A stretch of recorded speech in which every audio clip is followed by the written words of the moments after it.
My ability to use emojis has been severely curtailed with this latest update. Not happy about it. Hi, everybody. Welcome to a Wednesday wrap up.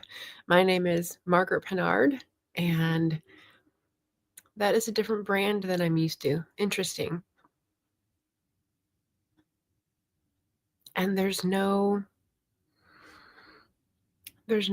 stream logo. What's happening? What did I do? What did I do? This is my account. This is a Wednesday wrap up. I can see it in the title. I'm a little discombobulated. What is happening? I've got 7 books for you today to read and review. And I had to redo the thumbnail just a few minutes ago because I forgot one. So now all 7 are on the cover, and I can promise truth in advertising. So I've only got 5 of them here in a stack because 2 of them are on audio. So I will share the screen when I'm talking about them. But I did take notes, and I've got, condensed things to say. So hopefully I will contain myself. Why is this different? This is very weird. Brand color is supposed to be aqua. So why is it being weird?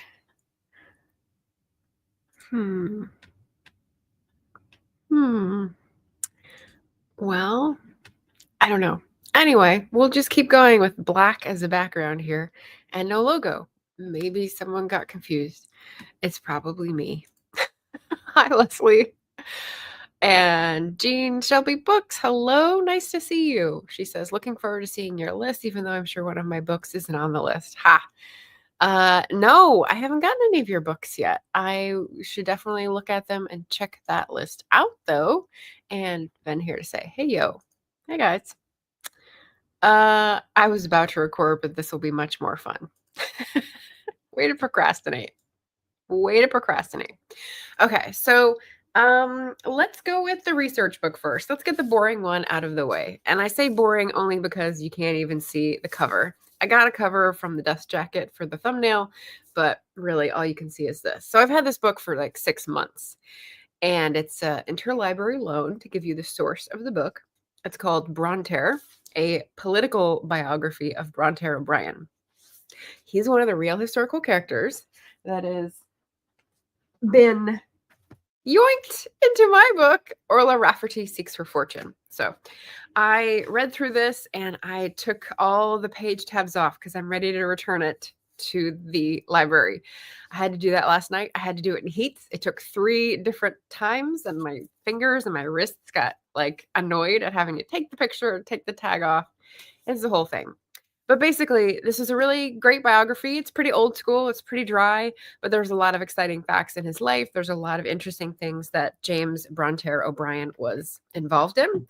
So I took notes of that and took pictures of them so that I have them going forward in case he shows up in a future book in the series. He is an Irish person who came to England in the 1820s and got involved with the unstamped press movement. He's worked for a lot of organizations. He worked for a lot of papers as a journalist. He was jailed for writing for papers that protested the stamping, the tax, basically, because they wouldn't pay the fee to distribute information. We've got some speeches in here where he wrote actual like quotes, and he like got real peppery with people and had some really good insults. So I thought those would be good to keep under my picnic blanket in case I want to whip them out. And then what I thought was interesting is that there's very little known about his family, his details, his descendants. So what we did get about his family and the poverty, because when he went to jail, they had no breadwinner, that sort of thing, and the aftermath, I thought would be useful as well. So, dry political biography, not going to be everybody's bag. That's fine, but I'm definitely glad I got to see it, to read it, and to include it in my historical fiction. And that's by Alfred Plummer. So I forgot to mention that. All right, so that's Bronte out of the way. That's a pen name. He just picked that up out of nowhere because James O'Brien was way too common, and that's what he became known as. Drop in the comments if you have a pen name like that you just use as your stage name, because that's pretty daring.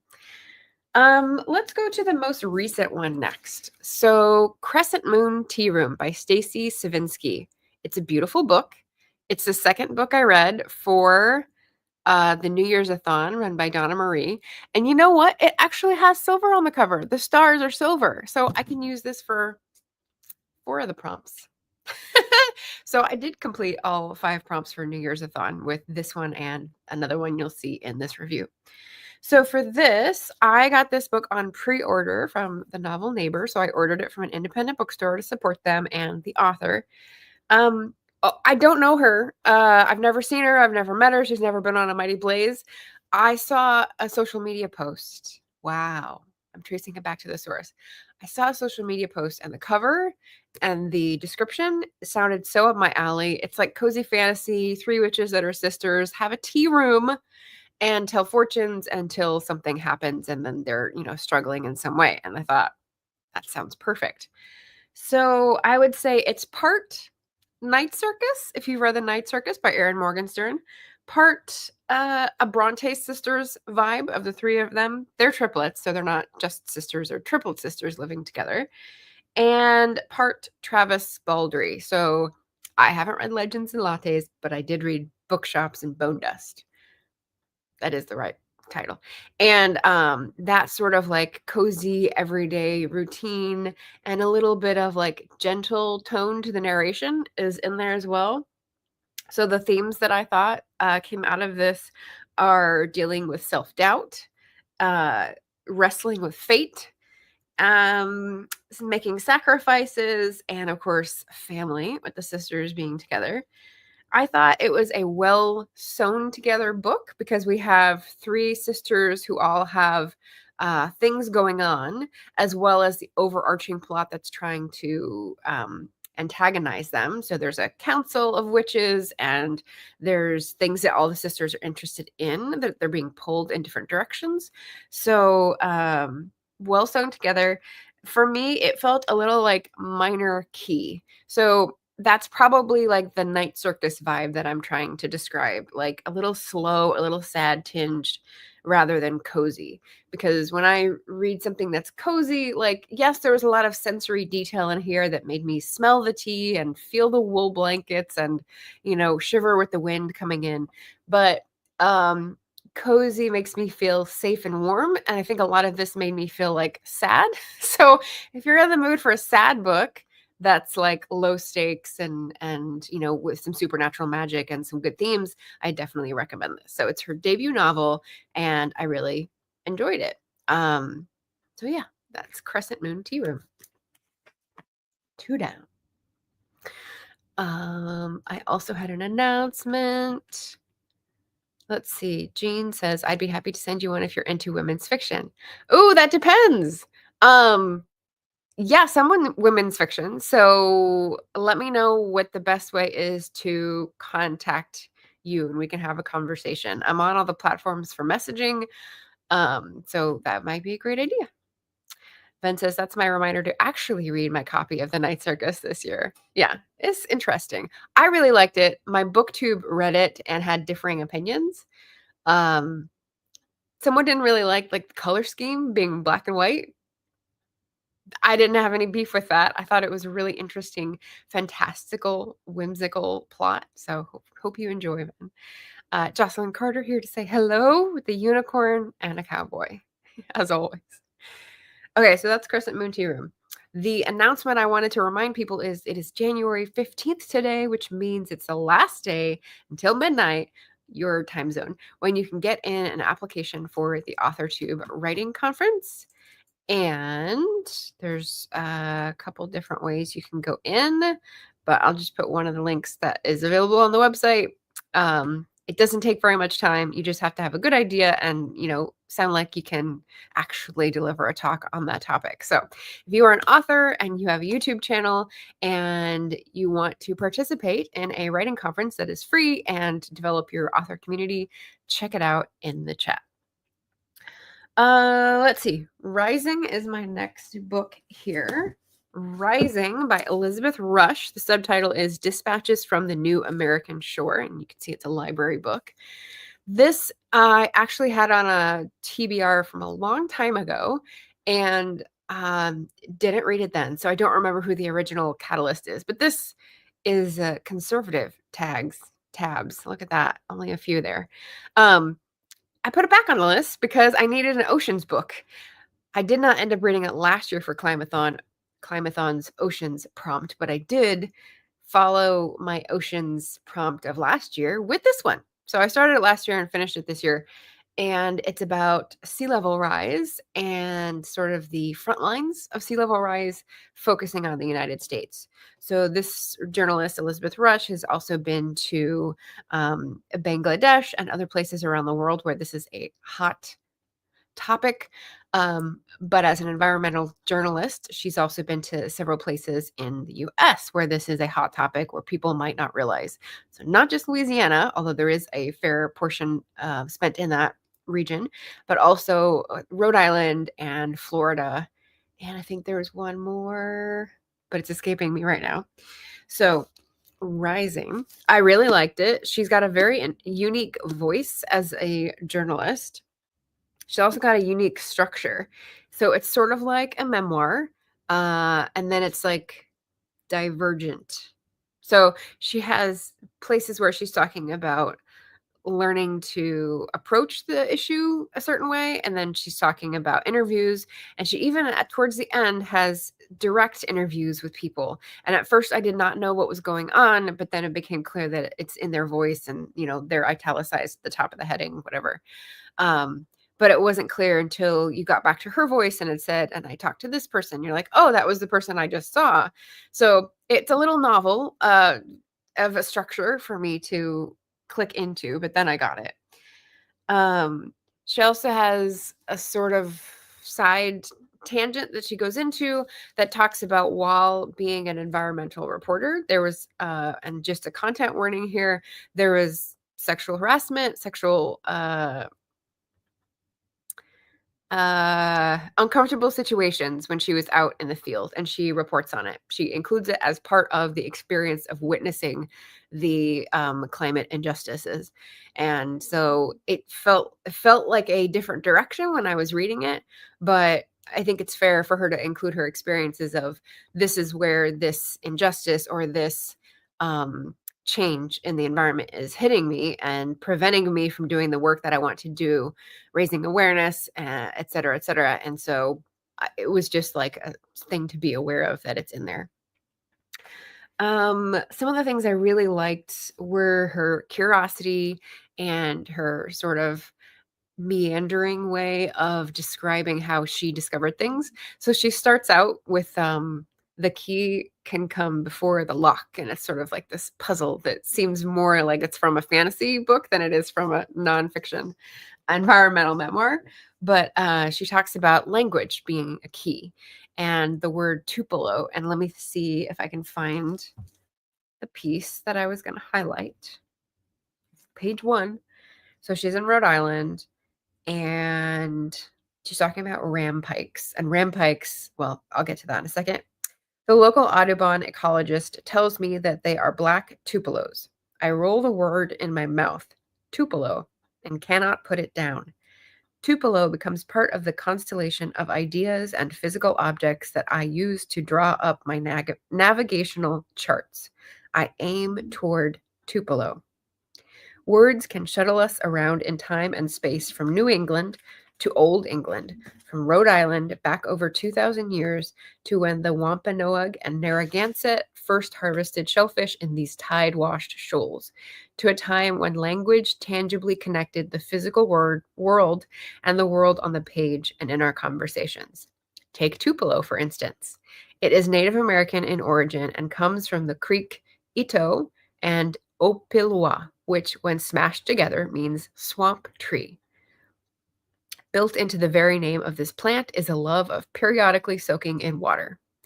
So this is what we're hearing, is the sort of tidelands and salt marsh and all these delicate ecosystems that are being encroached upon and destroyed by sea level rise, as well as other things like ocean acidification, etc. And I loved how she started it out with language and taught us about a type of tree. And then rampike, it has to come from the Dutch. Let's see. According to Random House Dictionary, the word especially refers to those trees with bleached skeletons or splintered trunks, those undone by natural forces. A glossary from 1881 spells it ronpic and gives the definition as bare of bark or flesh, looking as if pecked by ravens. Woo! And she's got some photos. She's got photos at each chapter, and they're not captioned. They're just silent witnesses. And so I liked that start with language and representing the cultures that created and thrived and co-evolved with those ecosystems to ground us. And then we've got a few other points that are interesting learning points for me. So page 35, I've heard of feedback loops. And just to give a quick definition, a feedback loop is whether you have a virtuous cycle or a not venomous. What's the other one? Vicious cycle. There we go. Venomous cycle. I'm thinking of the year of the snake. Thanks, Katya.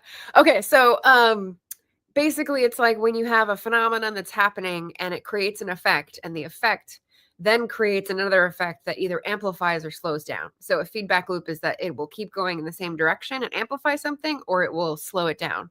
So usually an example of that is, I don't know what the best example is. With global warming, here it is. When we warm up the air in the atmosphere, the snow in the glaciers melts. And when the snow in the glaciers melts so that there's no longer a big sheet of white covering the land, and you can actually see rock, black, dirt, whatever, there's no longer that albedo effect of reflecting sunlight back through the atmosphere because it's white. Instead, it absorbs the heat, and so it creates more heat, and that warms more carbon, and so it just makes it worse and worse. So it accelerates the cycle. So that's an example of a feedback loop. But this had an example of one that I hadn't considered, and I thought, oh, human behavior, this is an interesting one. You know, within our choice, but like it's not in the models, I don't think. So she's talking about people in Louisiana, especially in the Ile de Jean Charles. I don't know how they say it there. I've been saying Jean Charles and Jean Charles in my head, sort of alternating. So if anyone knows how to pronounce that in Louisiana, how they pronounce it, let me know. Because it's encroached on their islands, and so now they've disappeared and they have to move inland. And because they move inland, they don't have places to grow plants. They don't have places to go fishing or crabbing or like other things that they depended on. And as you might expect in a swampy area at the end of Louisiana, the population who has traditionally lived there is a mix of African American and Native American people who are not federally recognized tribes of Native Americans. So it's just a culture that's grown together. And let's see. So she's talking with Chris. She's interviewing someone who is talking about the exodus from Jean Charles, Ile de Jean Charles. And he says, sometimes we have these unplanned reunions at Walmart, says Chris. I mean, you can run into a lot of the people who used to live on the island, and even those of us that remain. We are all there buying food, catching up. It's nice to see the people I miss. And then she says, Chris's statement is so matter of fact, so tinged with nostalgia that I nearly miss its implications. The actions he is describing are not harmless or merely circumstantial. They are a feedback loop, if a relatively slight one. The disappearance of coastal land is causing human beings who were once self-sufficient, whose impact on the planet was slight, to use fossil fuels to procure the food they were once able to grow at home. Every time the islanders drive to Homa, they are, in some small way, accelerating the disappearance of this ecosystem. Oof. Oof.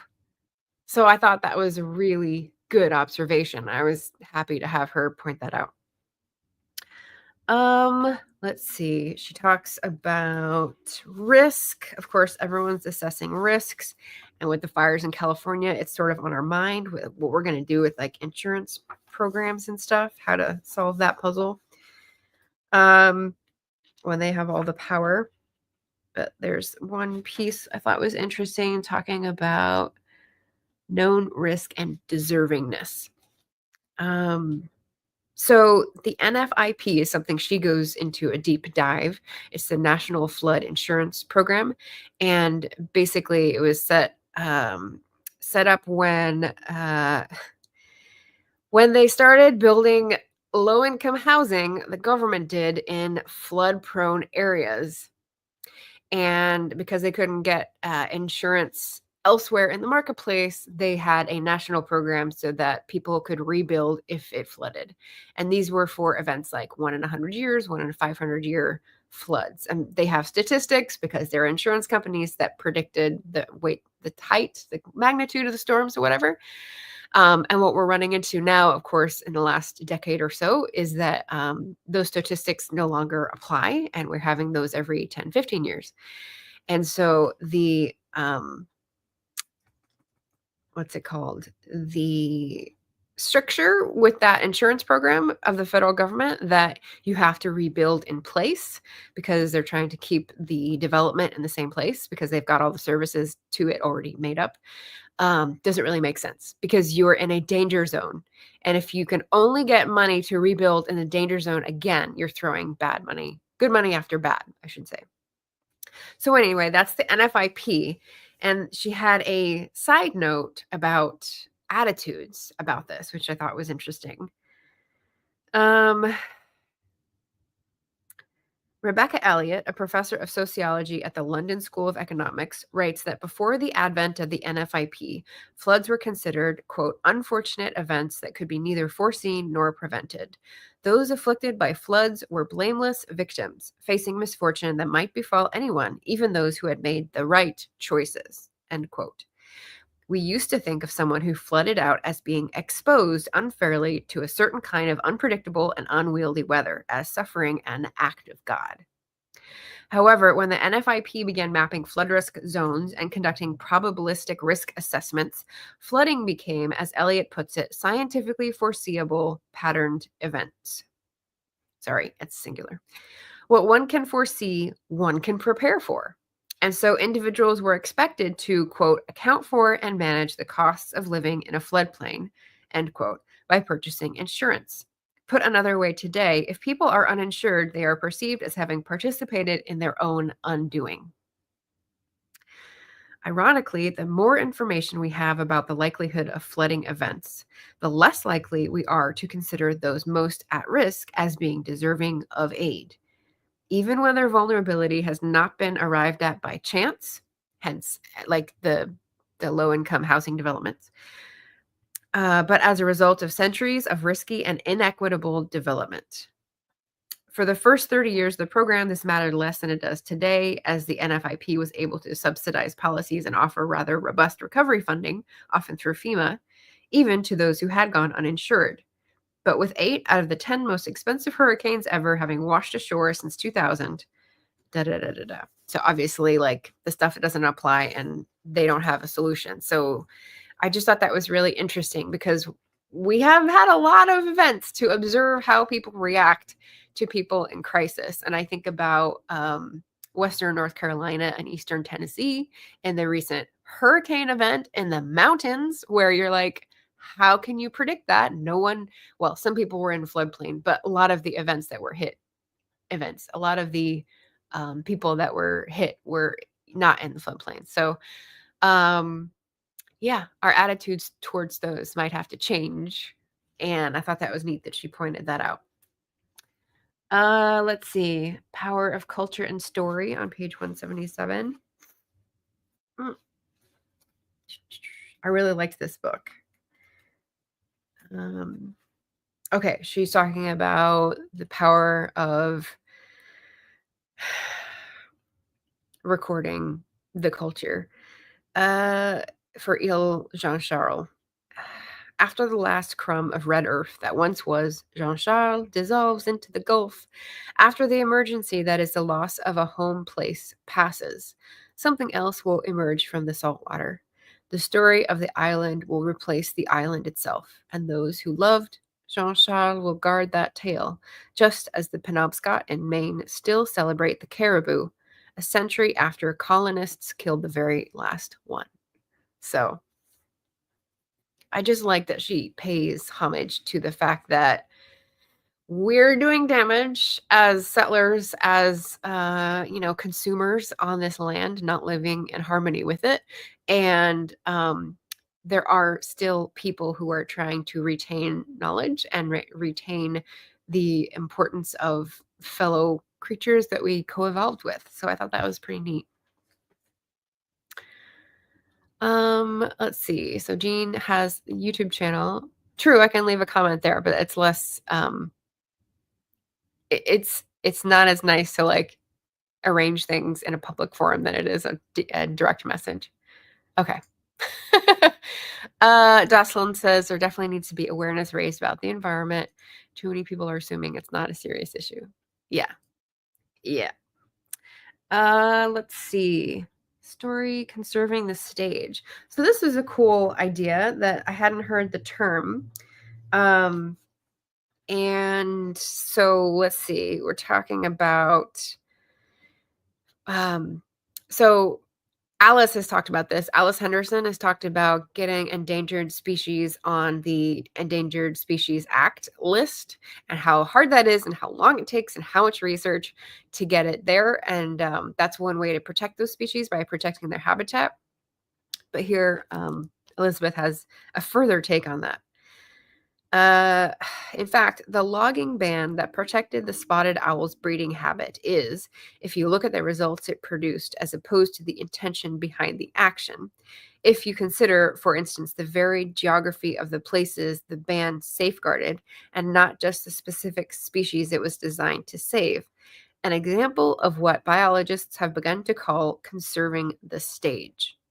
Instead of focusing on the longevity of a single species or place, these scientists suggest setting aside areas rich in geophysical variation.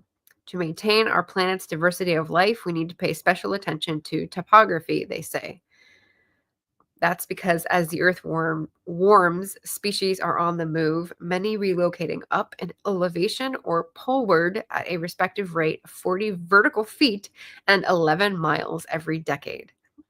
So if we set aside a specific piece of land and the climate keeps warming, they may be moving out of that land to adapt to the changing temperatures. And then we haven't protected anything. And so we're back to where we started from. So conserving the stage, meaning like having a big enough chunk that the species that we're trying to save will have a home. And I thought, oh, I like that. Conserving the stage. So that was neat. 237. She had a really nice metaphor as a writer that I appreciated here, talking about talking with someone. Oh, she talks about the Bay Area. Ooh, she talks about the Bay Area. And I actually looked stuff up on Google Maps, and that was pretty fascinating. Not Southern California, the Bay Area. What's the name of the town? I've already forgot it. It's not Altadena. It's something with an A, or at least the place that I remember. It's not Oakland. Alviso. Okay, so Alviso is another like swamp that used to be salt flats that used to be part of a swampy ecosystem that's now been drained and is the, guess what, headquarters of Facebook. Yeah. That's how microcosm we are at the moment. So she's talking to a researcher who's done a lot of work looking at historical photographs to see what it used to be like and use that in his research to restore the wetlands. And he says, I started to think of it as a detective story. I say. I like that. To discover the direction of your own thinking in the course of mining the past. This is a practice historical ecologists, like the guy she's interviewing, and essayists share. The conclusion arrived at not in advance, but through the process by unearthing whatever is buried in the strata. I thought, ooh, she's a pantser. I liked that because it was very relatable for me. So I like that pantser metaphor. And something right after that was something I hadn't thought of. She's talking about, or her interviewee, Robin, is talking about defining resiliency in so many different ways. Mostly this amounts to a hodgepodge of interventions that create temperature refuges for hummingbirds and velocity refuges for salmon. And I never thought of that. You can have a refuge for a specific condition. Like, I think of wildlife refuge and I think, well, you're not allowed to shoot anything there, right? And sometimes humans aren't allowed to even walk there because it disturbs the um, the environment such that the animals don't feel safe to move around in it and, like, feed themselves or whatever. But the fact that you need a refuge of slower running water for salmon, a velocity refuge. I thought that was such a cool phrase. Good title idea. And a temperature refuge. So hummingbirds, being small creatures that fly very fast and have to eat a lot and breathe very fast and everything. When it gets hotter, it's harder on them. So, like, a cooler place for hummingbirds so that they survive their long migrations. That was so cool. So, I don't know if you guys have ever heard of that, but I thought that was really cool. Let's see a couple more notes. 242. So we had another metaphor that I liked here. So Alviso, East Palo Alto, Redwood City, and Richmond. All places that I visited when I was in college. I drove around. I'm thinking that these places have long been relatively affordable because of their flooding problem, and how conserving the stage will likely introduce new stressors even as it removes others. So, what's it called? Not dedicating. Designating an area as an environmental refuge in some way often will put stressors on the people living there. So if you've ever seen a national park that has houses in it, you're like, well, they were there before the park was created, so they're there, but I'm sure their actions are much more limited and they had to agree to that rather than leave. I am thinking about the rapaciousness of capital and how the nature refuges and flood resiliency projects going into these neighborhoods are likely to make them safer and prettier while also pricing out current residents, so gentrification. I'm thinking that these people are sandwiched between rising tides on one side and Silicon Valley on the other, Facebook headquarters, and that this position is not so different from the one that most tidelands species currently occupy. So when I said conserving the stage is good because all the species are migrating either poleward or up in elevation, one of the things she talked about in Rhode Island is that the rhizomes, this certain root system. Oh my gosh. Okay, so it requires many steps in the explanation. This is going to be a long video. Sorry, Ben. The hummingbirds or some bird, the red knot that migrates a really long way. Something has happened. It's warmed. The spring is coming earlier. Something has happened so that when it goes on its long journey, it is not as well prepared. It hasn't gotten as much nectar. So when it's arriving where it should be, it's not as big. Its beak or whatever it uses to go into the swamp for getting bugs below the surface is not long enough to get the bugs that it usually does. So it ends up pecking at the rhizomes that are near the surface of the dirt. Anyway, these rhizomes, I think that's the right word. Have it rough. Anyway, they're trying to move up the ground because they tolerate a certain amount of salt water because they live in a salt marsh, but not this like flooding most of the time. So they're trying to get further upland.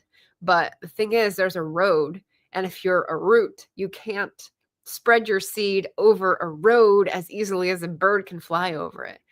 So she's comparing the people who are trapped at the shore and the Silicon Valley owned lands and like where are they going to move? There's no mobility there. So that was pretty poignant. And then finally, 245, my last comment on this was, oh, this is another Facebook flap.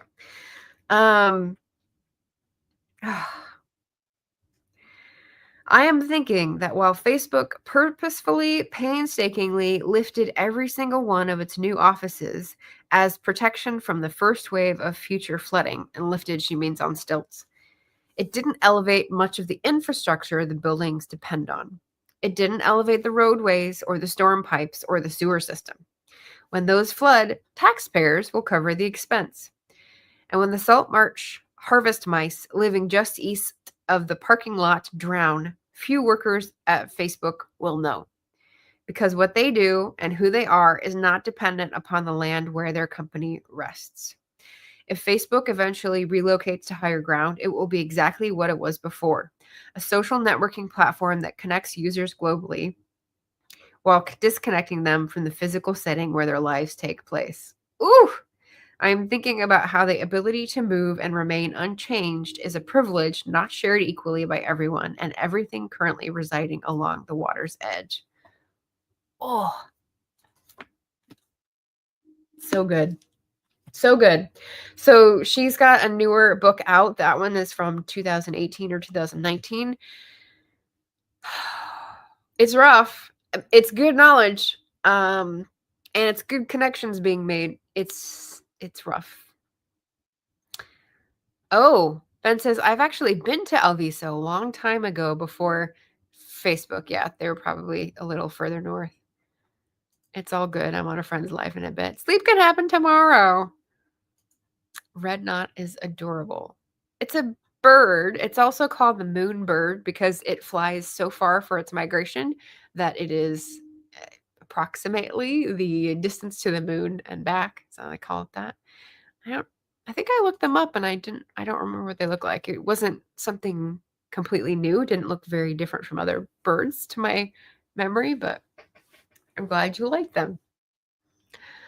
Let's see. So the next book, number 4. Oh, I was going to relate that. We'll see. We'll see it later. Yeah, we'll see it later.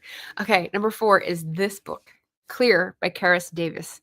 This is a small book that I thought I would read several times last year. I started this. I only got about 30 pages in, 50 pages.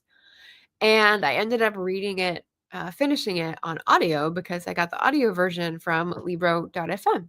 So it's sort of a mixed review because I've got partly the hardcover and partly the audio to review.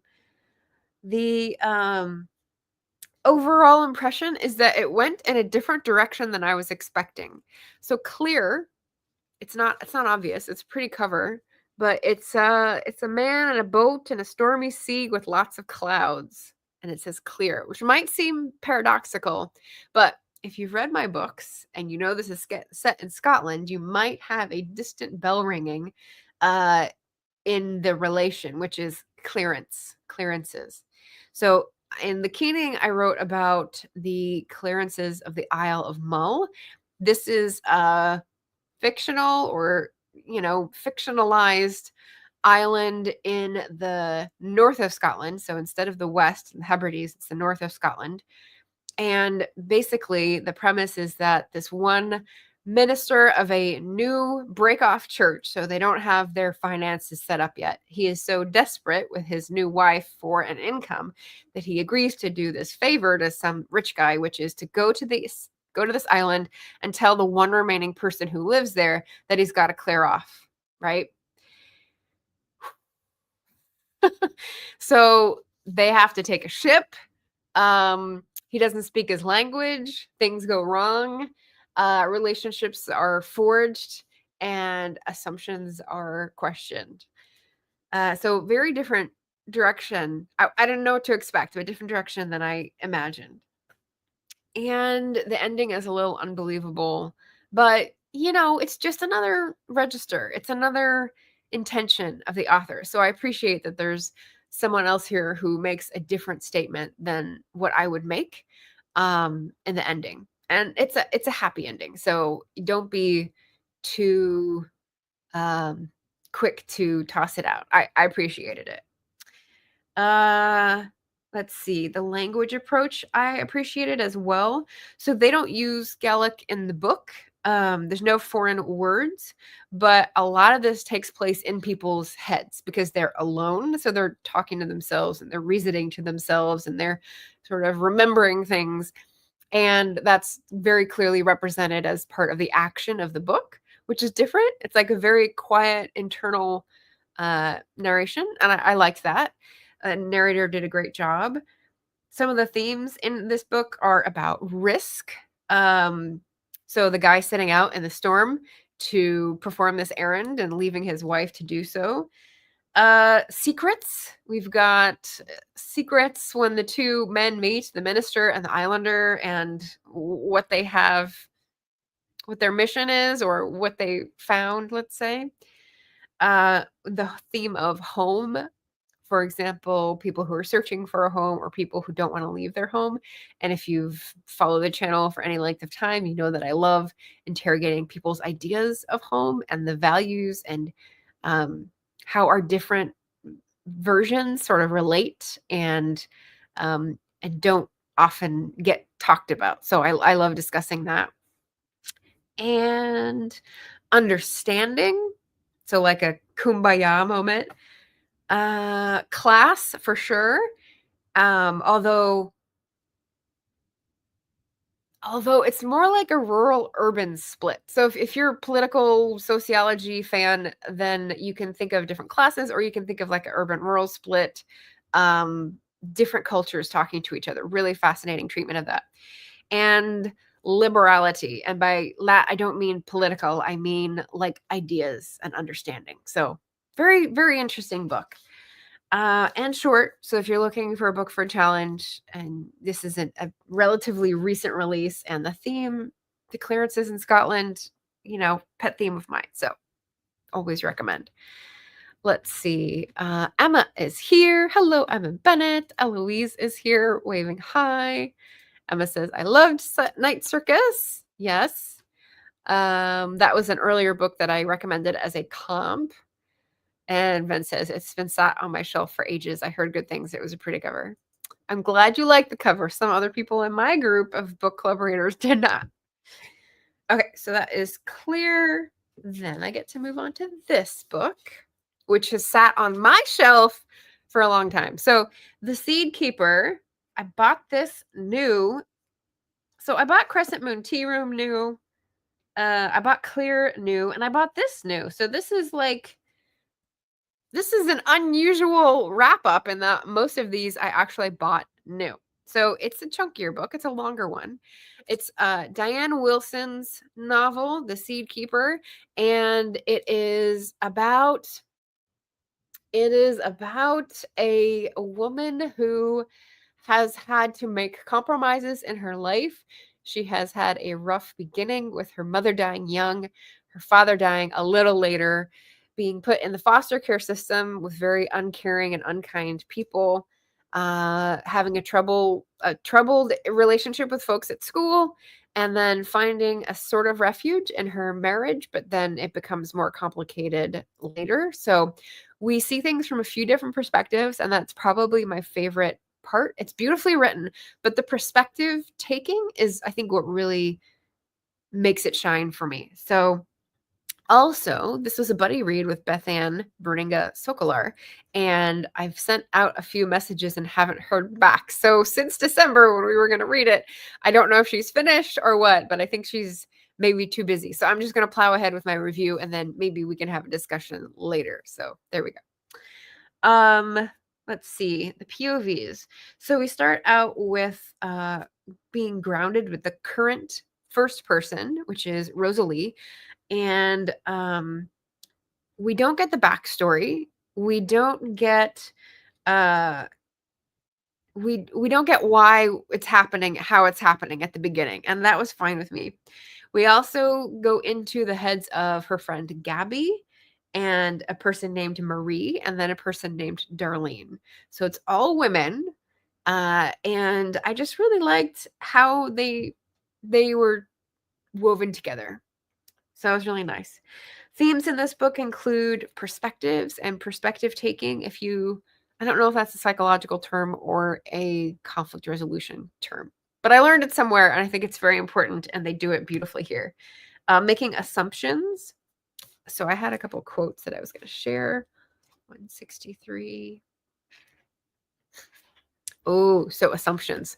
So in the marriage that the main character has, uh the wife is working for a newspaper and the husband is a farmer in Minnesota. I think it's Minnesota. And she's talking to her friend about the danger that some of the pesticides from this new chemical company might do to the water. And so very clearly it's calling out for activism. Water is life, she'd said. We need to protect this river for our children. In the photo, she looked older, tired. I knew what John would have said about her argument, that if the chemicals he used weren't safe, the government wouldn't have approved them. So assumptions and trust and family, like that I thought that was really important to see. Like, she could see his point of view. It's black and white. The government wouldn't approve it if it wasn't safe. And she knew her point of view had a lot more sort of background to it and experiences that he hadn't taken into account. And then 189 is the other quote.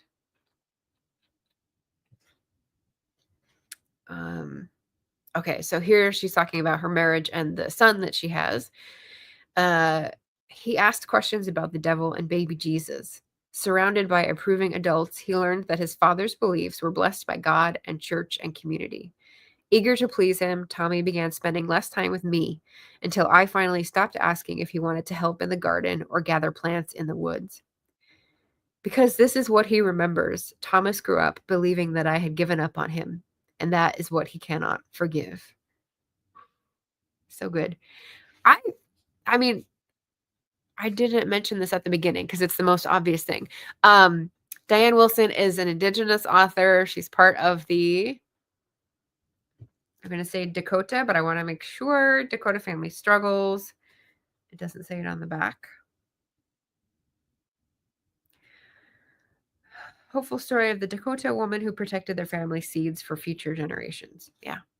So, the fact that she's in a mixed race marriage is the tension there that she's talking about when she says her son used to work in the garden with her, learning about the seeds, and then turned away to like learning his father's science of pesticides and such. And that created a tension. Let's see. We've got family 303. What did I highlight for family? Oh, this is a good line. Okay, so her friend Ida is helping her in this new place. She says, when Ida came back to the truck, she gave me a quick glance. I reached for her hand and held it tight, squeezing all of my relief, anxiety, gratitude, and sheer joy into the pressure of my fingers. She knew not to ask, merely squeezing my hand in return before she turned the truck toward home. I felt my life shaping itself into a new story. Without family, I had drifted like a dried leaf in autumn, blowing in a new direction with each gust of wind. Family gave me a place, history, connection, identity.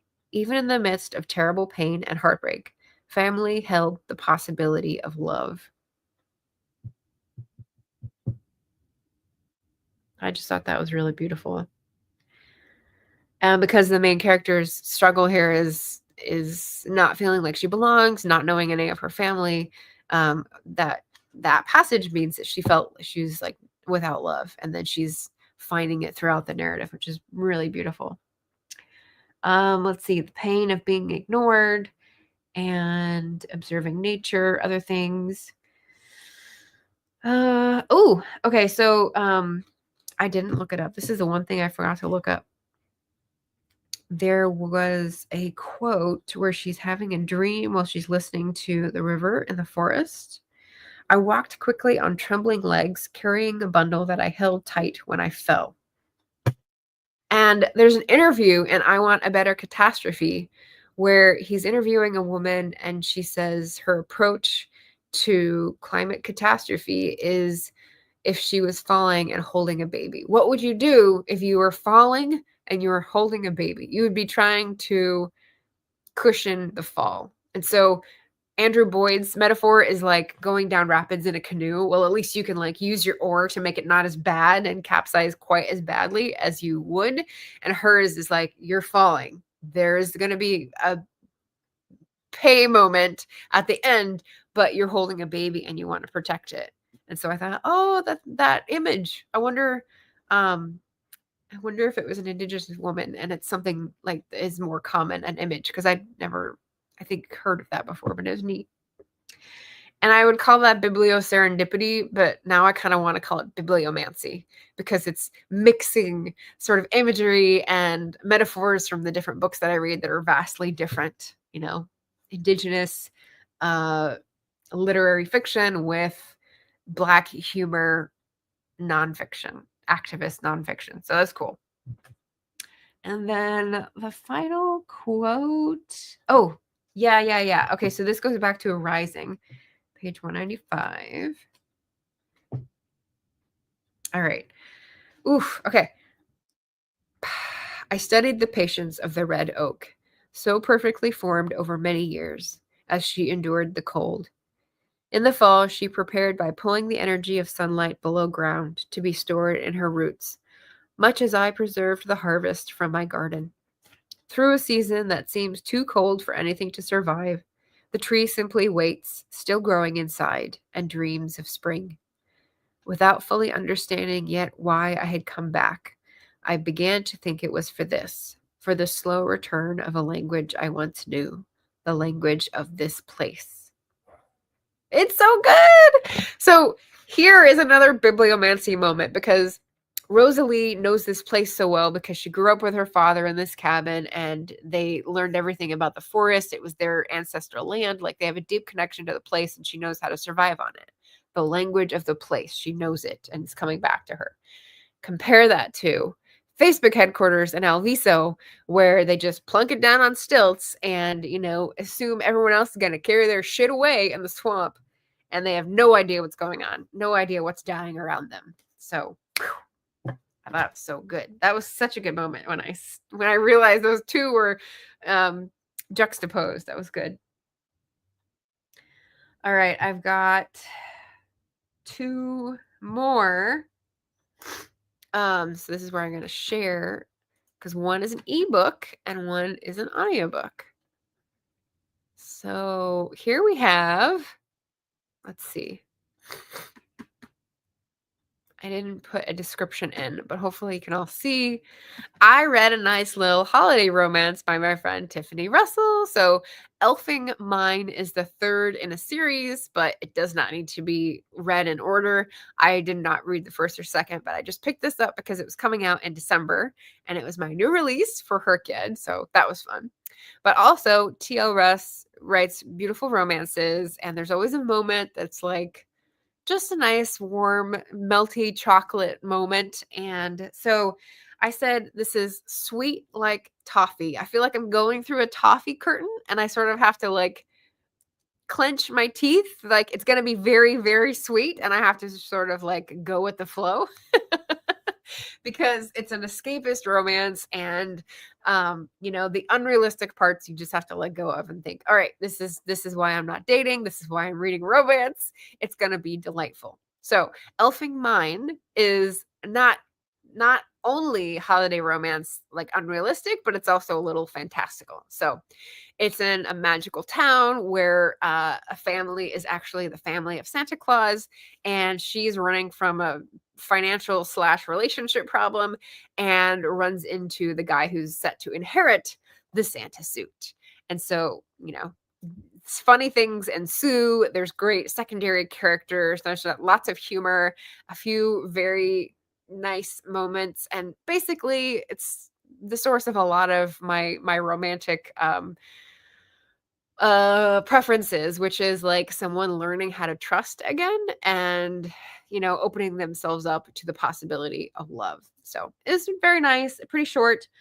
So yeah, the things that I had to let go to believe in was that this town no one notices all the Christmas decorations, that this whole family is benevolently wealthy to keep the Santa, myth, legend going, and that this pair can find the courage to take a chance on love that is their destiny. So that was very nice. And it's pretty clean romance. Like there's the kissing and like sensations, but no sex on the page. So if you're wondering if it's like too spicy, it's not. And I think Tiffany's written other books that are spicier, but as a holiday romance, she probably opted to go a little bit like a little more wholesome and, satisfying, but yeah, really nice holiday romance. So that was fun to read for New Year's. So that's the ebook of the month. And then here is the audiobook, Not on My Watch, by Alexandra Morton, How a Renegade Whale Biologist Took on Governments and Industry to Save Wild Salmon. And I talked a lot about this with people over the holiday. But Eva's here looking for a piece of normal. I don't know if this is the place, Eva. And Ben says there's been a lot of controversy in the UK the last year over the state of rivers and waterways.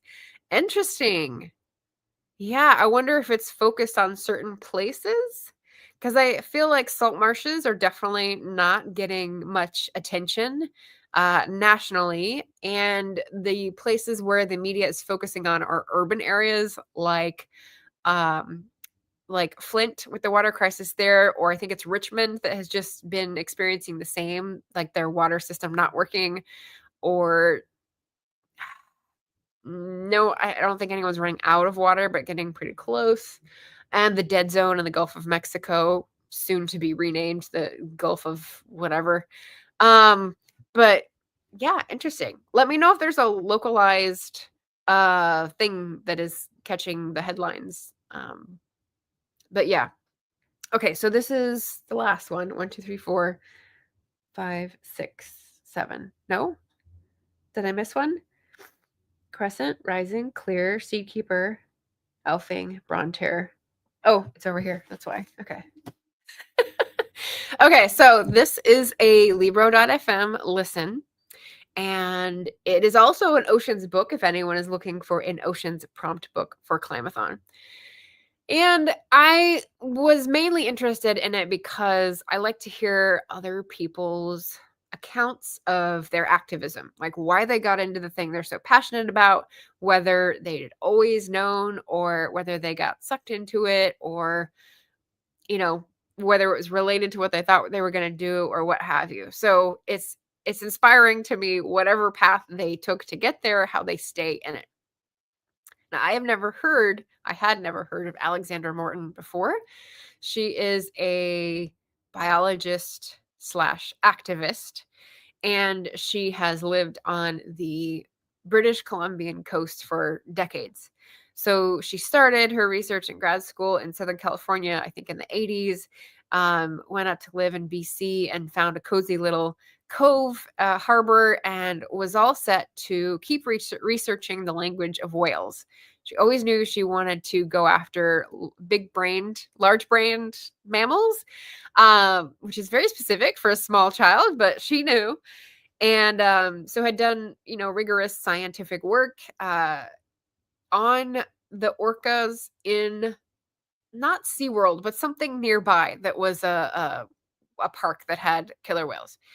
And so she'd gotten her start there and then moved here, and she was going to observe the whales coming in and out of this cove in BC.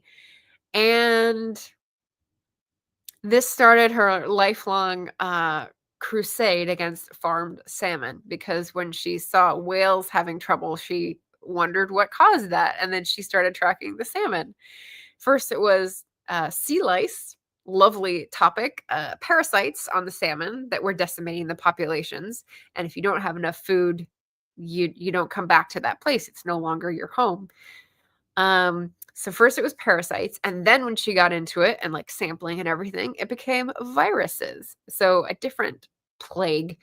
And then she looked into the worldwide industry of farmed salmon and how it had moved from Norway to Scotland to Chile, and how every natural place where wild salmon had once been dominant where farmed salmon go, they spoil the water for the wild salmon and it collapses. The population collapses. So she was doing lots of work trying to talk to government officials throughout the years, do research, publish papers, bring awareness with like long walks and like kayaking activities and forge connections with different people in across the field. Um, and she had really interesting observations about herself and what it takes to do activism work and the toll it takes, as well as like perplexed moments where she was like, what happens to people when they go into office and they completely forget what they've been elected for? This is sort of this like mysterious thing. And it actually prompted a really good conversation with my mom, who has been in office, and she's been she's observed people who have this magic fairy dust of brainwashing happen to them. And so we were discussing what makes people change when they get into office. As Alexandra Morton points out, it seemed in her case that she would um, liaise with lower level scientists in federal and provincial agencies, and they knew just as she did that there was a big problem, but they couldn't feed it up the chain, so to speak, in a salmon book, because when they told senior officials, senior staff, they would get moved, they would get demoted, they would get punished. And so they had learned like this is not the way to advance my career. And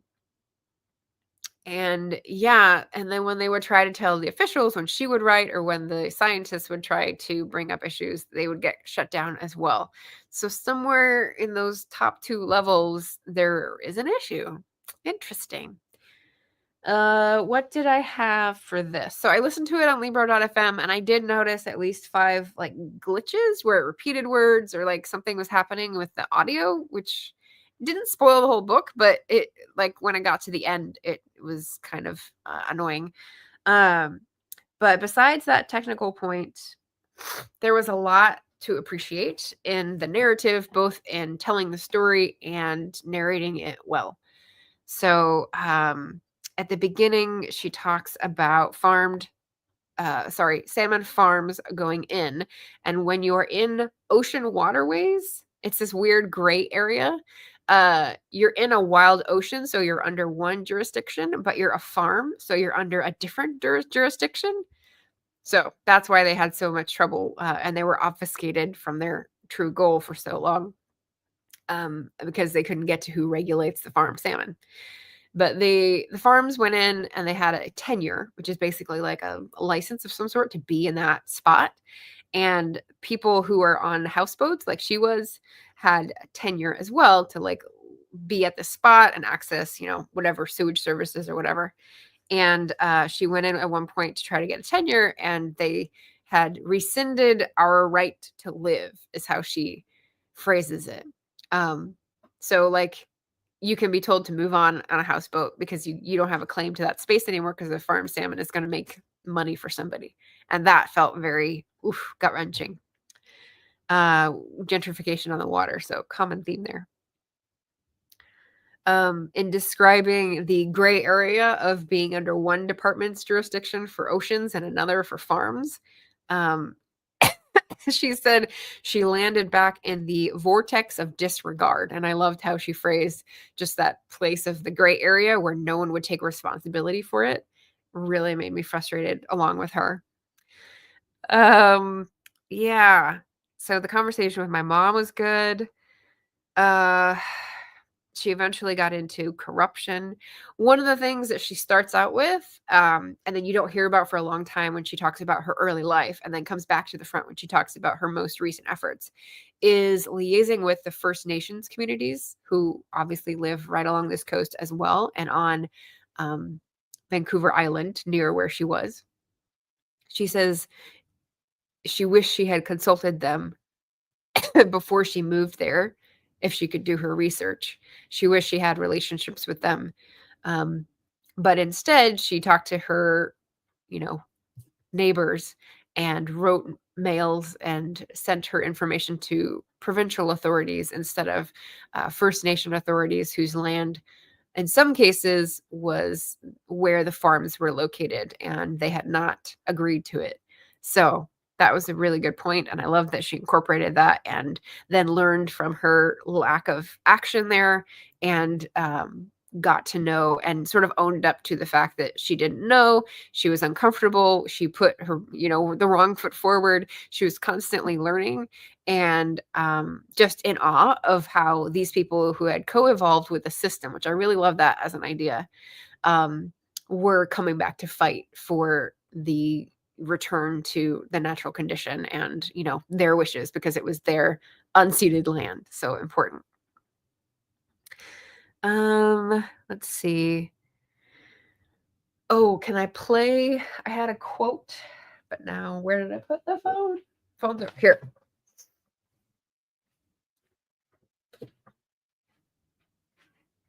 All right, so I was going to play a quick quote from track 26, since I don't know what chapter it's from.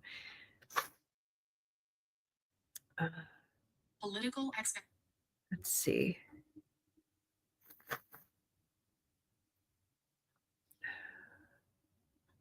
Okay, let's see if you can hear this. It's about hope, and I just thought she nailed it. I am hoping PRV isn't killing off all the salmon of this coast. However, hope feels like a stupid response to the plumes of Atlantic viruses pouring into the Pacific out of pens and pipes of Norwegian-run industrial feedlots. Hope feels like a stupid response. So I've read other places where we're defining hope differently, but I just really... she's examining her own language and realizing that it's so insubstantial when she can see what's happening. And it's frustrating, but like illustrating that and bringing it to other people's attention is important. And then she talks about political expectations and, how she's become a lot more cynical, but, still retains that hope. So I just really like this. And I like that I wouldn't ordinarily pick up a whale biologist's memoir, but Libro.fm for the win. Let's see. It's all of them, says Ben. It's almost like allowing a private business to manage water sewer systems was a bad idea. Oh, hold on.